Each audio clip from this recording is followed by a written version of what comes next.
Jama'a assalamu alaikum.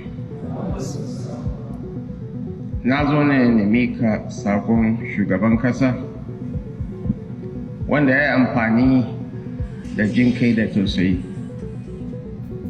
wajen bayar da umarnin a saki waɗanda ake zargin su bisa dalilai na jin kai.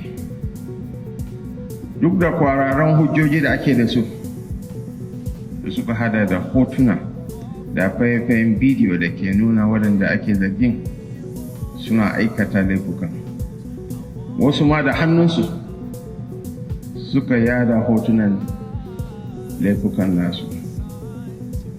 Duk da haka shugaban kasa President Bola Ahmed Tinubu ya kawar da kai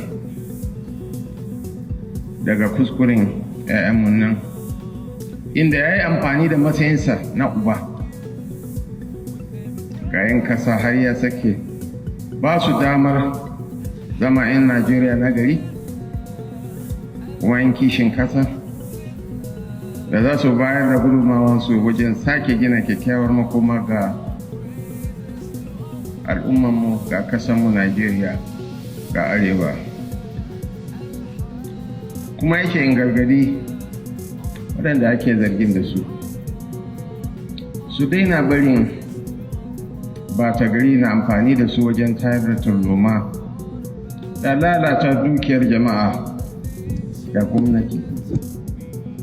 An yi asarar kadarori na sama da biliyan 300 a wannan zanga-zangar, kuma a kasari kadarorin nan mutane ne na masu zaman kansu, 'yan uwanmu ne da ba su ji ba, ba su gani ba, inda aka riga sace kayansu a 'yan kasuwa da barnata wasu kadarorin da gangan.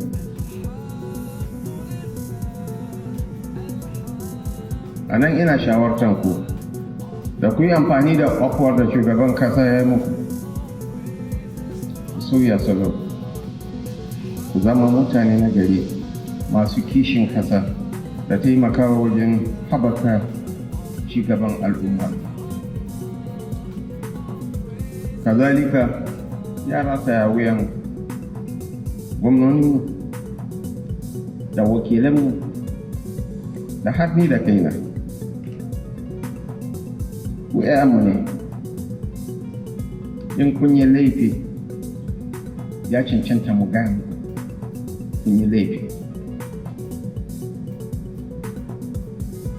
Ina alfahari akan cewa gwamnonin mu biyu nan da 'yan majalisun za su haɗa karfi da karfi su ga cewa an tallafa muku. Wanda ke bukatan karatu an sa shi ya yi karatu, wanda ke bukatan sana'a an samu mishi sana'a. Ba zancen siyasa ba ne.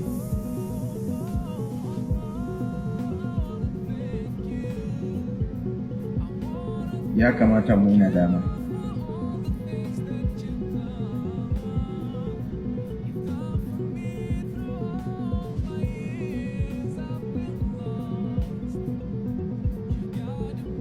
Duk wannan shugabanninmu duk muna da 'ya'ya.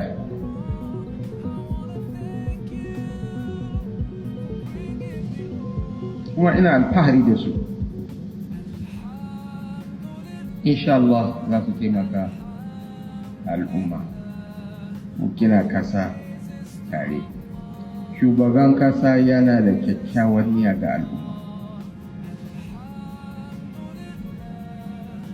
Abin da ke addaban kasan nan ba kasan nan kadai ba ce, duniyan ma tana cikin matsala.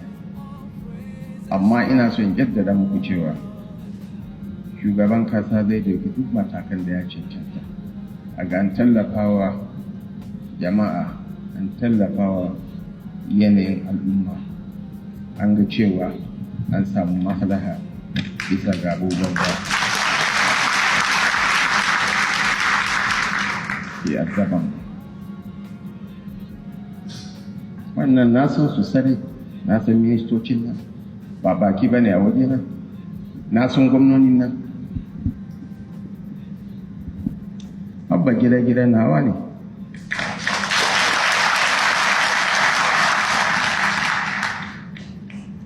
Uba Sani nawa ne. Barau Jibrin nawa ne. Abubakar Kabir Bichi nawa ne. Sagir Koki nawa ne. Balarabe Abbas nawa ne. Yusuf Tanko Sununu nawa ne. Professor Nantawe da yana dagula sunana yana kira na Kashim Ibrahim shi ma nawa ne. Sabon shiga barawa da sallama, kasan sabon minista ne, so yanzu ne yake koyan harkokin mulkin, so a yafe mishi, kuma ni ma na yafe mishi da ya dagula sunana. Kuma gashi nan deputy chief of staff Bahadege ne, ɗan uwanku ne. Duk da kala rawi ya rena mutanen Hadeja, yake kaga moto da biredi a baya, to Hadeja zai nufa. Ina muku fatan alheri, ina kiran ku zama 'ya'ya na gari. Kano ita ce cibiyar Arewa. In Kano ta lalace, Arewa ta lalace. Kaduna ita ce capital ɗin Arewa ma. Idan Kaduna ta lalace, Arewa ta lalace. Kuma ku ne shugaba na gari. A ce shugaba na gari yana fasa kantunan mutane, yana sata, ai ba shugaban kwarai ba ne. Fi sabilillahi, ku yi nadama. Kuma ina so in sake jaddada muku, gwamnoninmu suna da kuzari su taimaka muku. Allah ya sa ku koma gida lafiya. Allah ya sa ku samu iyalanku da iyayenku cikin koshin lafiya. Allah ya ba kasa lafiya.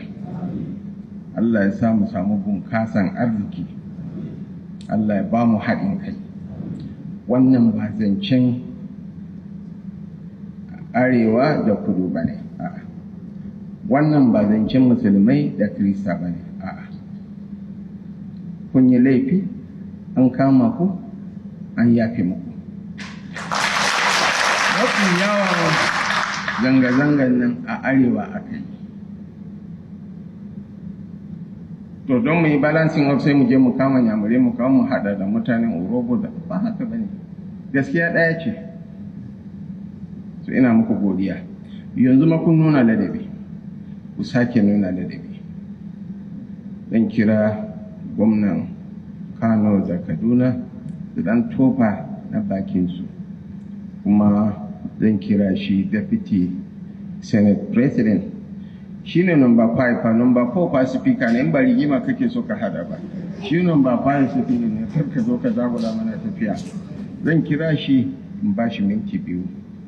Zan kira gwamnoninmu in ba su minti 2. Zan kira Honorable Abubakar Kabir Bichi da Honorable Sagir Koki su ma su faɗi albarkacin bakin su na minti ɗaya. Salamu alaikum wa rahmatullah wa barakatuh. Thank you so much, sir. Your Excellency, Mr. Vice